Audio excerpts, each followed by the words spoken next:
বাংলাদেশ জাতীয়তাবাদী স্বেচ্ছাসেবক দল ধামরাই থানা পৌর স্বেচ্ছাসেবক দল কর্তৃক আয়োজিত আজকের এই বিক্ষোভ সমাবেশে সভাপতিত্ব করছেন ধামরাই থানা স্বেচ্ছাসেবক দলের সংগ্রামী আহ্বায়ক আব্দুল মান্নান ফিরোজ।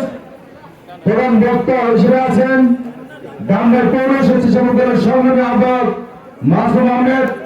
আজকের অনুষ্ঠান সঞ্চালনা করছেন ধামরাই থানা স্বেচ্ছাসেবক দলের বিপ্লবী সদস্য সচিব সাবেক ছাত্রনেতা সুজন মাহমুদ। উপস্থিত আছেন ধামরাই থানা স্বেচ্ছাসেবক দলের বিপ্লবী সিনিয়র যুগ্ম আহ্বায়ক। আমি আমার ব্যক্তিগত পক্ষ থেকে গণতন্ত্রের সংগঠন বাংলাদেশ জাতীয়তাবাদী স্বেচ্ছাসেবক দল বাংলাদেশ জাতীয়তাবাদী দল বিএনপি আগামী নির্বাচনের আমাদের দলের পক্ষ থেকে মহামারী মানুষের দেশনেত্রী বেগম খালেদা জিয়ার পক্ষ থেকে রক্তিম লাল গোলাপ শুভেচ্ছা অভিনন্দন। নেতৃবৃন্দ, আজকে আমরা যে বিষয়টিকে সামনে রেখে বক্তব্য দিচ্ছি সেটি কি? বাংলাদেশের আগামী দিনের রাষ্ট্রনায়ক তাও নিয়ে অহংকার দেশ নেওয়ার জবাব তারেক রহমানের বিরুদ্ধে সাবেক একটা গভর্নমেন্ট জুলুমবাদ সরকার মিথ্যা মামলা করার বিরুদ্ধে প্রায় ৮০টি অধিক মামলা দিয়েছেন, যা গত ১৭ বছর ধরে আমরা আমাদের নেতা এই মামলাগুলো টেনে যাচ্ছেন। নেতৃবৃন্দ, ২০০৭ সালে ৭ মার্চ দেশ নেওয়ার গ্রেপ্তারের বিরুদ্ধে সরকার একটি মিথ্যা মামলা মাধ্যমে তাকে গ্রেপ্তার করেন।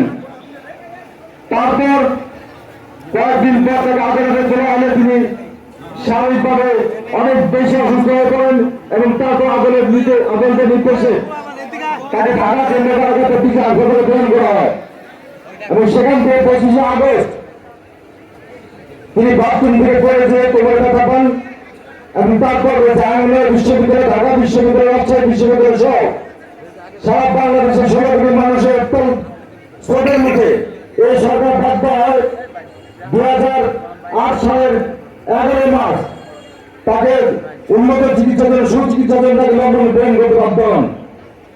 তারপর অব্দি এখন পর্যন্ত তিনি লন্ডন থেকে আমাদেরকে, আমাদের দলকে, আমাদের দেশের মানুষকে সারাদিন ভেবে সারাদিন মানুষের উন্নয়নের জন্য চিন্তা করছেন, আমাদের দলকে সংগঠিত করেছেন।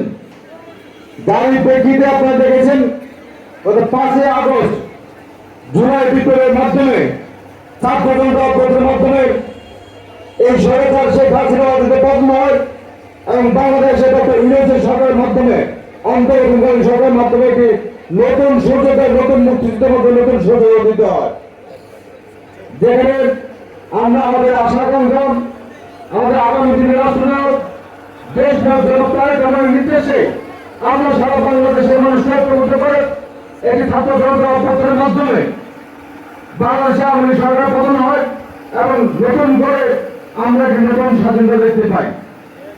আজকে অন্তর্বর্তীকালীন সরকারের কাছে আমরা অনুরোধ করতে চাই, আপনাদের পাশে আমরা ছিলাম, আমাদের রক্ত ঘামের ছবি আজকে অন্তর্বর্তীকালীন সরকার দেশ তারেক রহমানের নির্দেশে আমরা বাংলাদেশের ৬৪ জেলাতে গত ১৭ বছর ধরে আমরা প্রতিদিন আমাদের ভাইদের রক্ত এবং ঘুমের মাধ্যমে এই সরকার প্রতিষ্ঠিত হয়েছে, যার নেতৃত্বে ছিল দেশ নায়ক তারেক রহমান। অন্তর্বর্তীকালীন সরকারকে আমরা বলবো